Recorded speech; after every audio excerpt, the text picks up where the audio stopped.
everyone. سلام و خوش آمدید. Today we will continue with our Father. پس امروز با دعای دعای ربانی ما ادامه میدیم. Last time we did an introduction to the Lord's Prayer. دفعه پیش یه مقدمه‌ای داشتیم برای دعای ربانی. And today we will concentrate on the verse Our Father. و امروز راجع به جمله پدر ما که در آسمانی تمرکز میکنیم. Jesus said, this is how you should pray. و عیسی گفتش اینطور دعا بکنید. Our Father in heaven, may your name be honored. پدر ما که در آسمانی، نام تو مقدس باد. The central symbol of Jewish life was the temple in Jerusalem. و سمبل زندگی یهودایی اون هیکل خداوند بود در اورشلیم.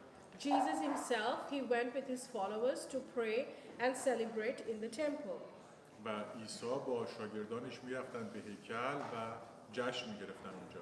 And his first followers went on going to the temple even after the death and resurrection of Jesus. و حتی بعد از مرگ و قیام عیسی مسیح هم شاگردانش میرفتن به هیکل و اونجا مراسم رو انجام میدادن. And it remained that central symbol until the destruction of the temple. و این اون سمبل هیکل موند تا موقعی که هیکل خراب شد. And generation later, it reflects in the Jewish literature and early Christian understanding. و تا خیلی سالهای بعد توی ادبیات یهود و کتاب‌هایی که نوشته شده بود این سمبل یهودیت بود و موند.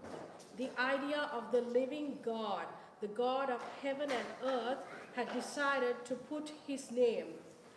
که ایده خدا بود، خدای زنده، خدای آسمان‌ها و زمین که تصمیم گرفته بود که اسمش رو اونجا بذاره. His presence right in the midst of his people. و حضورش مستقیما در میان مردمش باشه. The idea of the God who is present. ایده فکر اینه که خدا هست و حضور داره. The God who longs to dwell in the midst of his people. و خدایی که متعلق به انسان‌هاش هست. Goes right back to Genesis and Exodus. برمیگرده به کتاب پیدایش و خروج. So that from creation onwards, when God is there in the garden with his people, پس از همون ابتدای آفرینش که وقتی خدا شروع کرد با انسان‌هاش باشه through to the end of Exodus when Moses builds the tabernacle, تا به اونجایی که موسی خیمه اجتماع رو درست میکنه and the divine glory comes to dwell there, و جلال الهی میاد که اونجا زندگی بکنه، باشه، بمونه. so that it takes another book called Leviticus to figure out what it is to honor and hallow the name of God. و یک کتاب دیگه به اسم لاویان نوشته میشه که نشون داده بشه که چطور اون جلال خدا رو که اونجاست رو بهش احترام گذاشته بشه. Through Old Testament into the New, you can see there is a sense, a desire that God has to dwell with his people. و میبینید که چطور از عهد عتیق تا عهد جدید این همیشه آرزوی خدا بوده و خواست خدا بوده که بین انسان‌هاش باشه. And that is where the Bible ends. و این اونجایی که کتاب مقدس تمام میشه. The dwelling of God with humans will be with them in the New Jerusalem. و بودن و زندگی کردن خدا با انسان‌هاش در آینده در اورشلیم آسمانی خواهد بود، اورشلیم جدید. Jesus' prayer, the Lord's Prayer, دعای عیسی پدر ما که در آسمانی starting with Our Father in heaven, hallowed be your name, is really a temple prayer. پس این دعای ربانی در اصل یک دعا هیکل.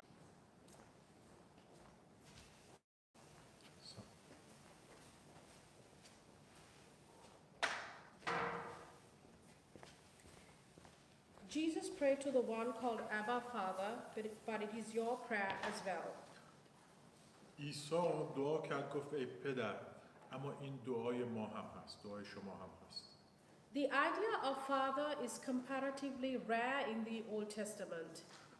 این ایده که ما به خدا بگیم پدر حتی در عهد عتیق هم نادر بود. Although we do find the idea of Israel as God's son, which of course implies then, and it's sometimes drawn out, God as Father. و اینی که این ایده اینی که عیسی مسیح پسر خدا هست و اینی که خدا پدر هست، پدر ما هست، این از اون عهد عتیق بیرون میاد در اصل. But this is associated particularly with Exodus. و مخصوصاً با کتاب خروج از اونجا بیرون اومده. God says through Moses to Pharaoh, خدا به موسی با فرعون اینطوری صحبت میکنه. Israel is my son, my firstborn. اسرائیل پسر من و نخست زاده من است. Let my people go that they may serve me. بذار انسانهای من برن تا بتونن به من خدمت بکنن. And calling God as Father is calling the God of Exodus to Abraham, Isaac, and Jacob. و صدا زدن اسم خدا به اینه که خدا خدای ابراهیم، اسحاق و یعقوب بود توی عهد عتیق. And promises that he will deliver his people from all that enslaves. و این فکر خدا بود، اراده خدا بوده و هست و که همه انسان‌هایی که در اسارت بودن رو نجات بده. And stops them being from the people that they were meant to be. و کمکشون بکنه تا انسان‌هایی باشن که قرار بوده باشن. So we see a familiarization of whom we are talking to. پس می‌بینیم اون آشنایی رو با کسی که داریم بهش صحبت می‌کنیم. There is this long memory of being the Exodus people, being the freedom people. و این یادآوری بزرگیه که انسان‌هایی که از کتاب خروج نوشتن که بیرون اومدن و انسان‌های آزاد شده هستند. So when we pray, our Father, پس وقتی ما دعا می‌کنیم پدر ما، we are praying to the God who has already set us free. راجع به خدای صحبت می‌کنیم که ما رو نجات داده، آزاد کرده، Will set us free ما رو آزاد خواهد کرد and will do so again. و دوباره این کار رو خواهد کرد. But it is also not Israel as a nation that is taught as son of God, it is the Davidic king. اما نه فقط اسرائیل بود که به عنوان پسر خدا خونده شد، بلکه پادشاه داوود. God says to the Davidic king in Psalm 2, توی مزامیر 2 خدا به داوود پادشاه اینطوری میگه: You are my son, تو پسر من هستی، this day I have begotten you. امروز تو را ساختم، Ask of me and I will give the nations for your inheritance. از من بطلب و من امتها را به وراثت تو خواهم داد. So the idea of David as God's son is then being made accessible to everyone. پس این فکری که داوود هم پسر خدا خونده شده بوده برای همه دیگران هم هست، برای دیگران هم همینطور خواهد بود. In Isaiah 55, در اشعیا 54 where the prophet says, جایی که نبی میگه که Anyone who is thirsty, come to the waters. هر کسی که تشنه است بیاد به آبها، به چشمه ها.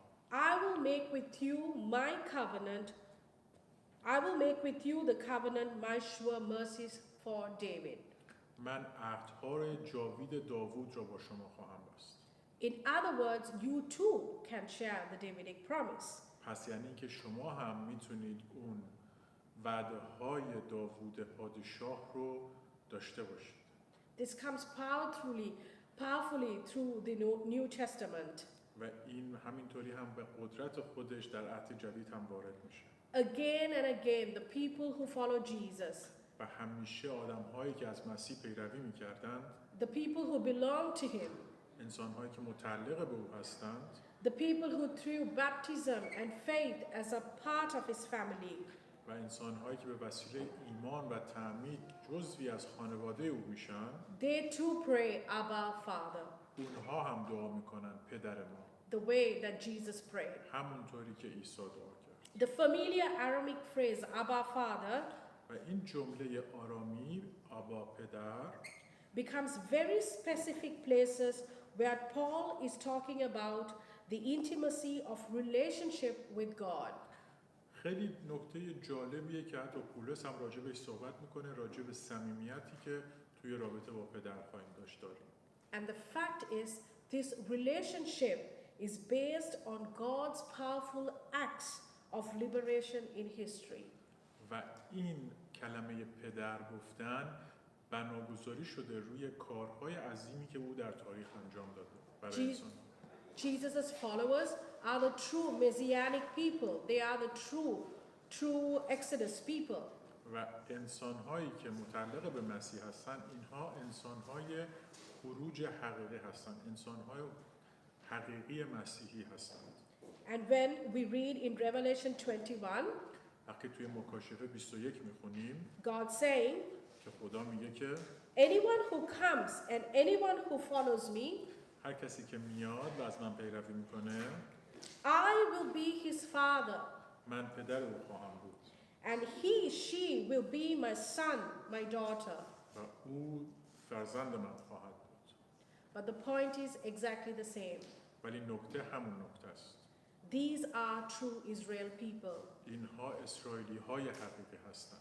So we come saying to our Father, not in a casual way, but with rich memory. پس به این حالتی نیستش که خیلی شلوول باشه، بلکه با یک یادآوری خیلی غنی راجع به این مسئله صحبت میشه. With a sense of privilege and gracious entitlement.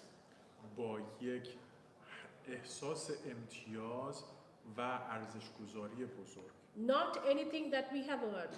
نه هر چیزی که ما مثل چیزهای دیگه که ما یاد گرفتیم نیستش.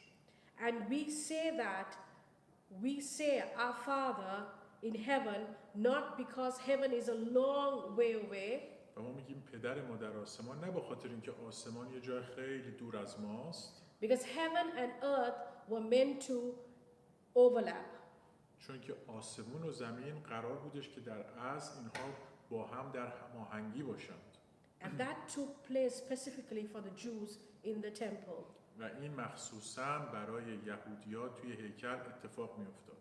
And so when we say our Father in heaven, پس وقتی که ما میگیم پدر ما در آسمان، it is as though we are coming into the temple, انگار که ما میایم به خونه خدا، به هیکل خدا، coming into the very presence of God himself. توی حضور واقعی خدا. Because in the temple, the whole point was nothing unclean. چون که توی هیکل خدا همه داستان راجع به این چیز بود که هیچ چیز ناپاک اونجا وارد نشه. Nothing unholy, نه هیچ چیز غیر مقدس. nothing to do with sin or death could come into the presence of God. نه هیچ چیزی با گناه آلود یا مرده یا اشتباه نمیتونست بیاد وارد حضور خدا بشه. So we come to say these opening lines of the Lord's Prayer.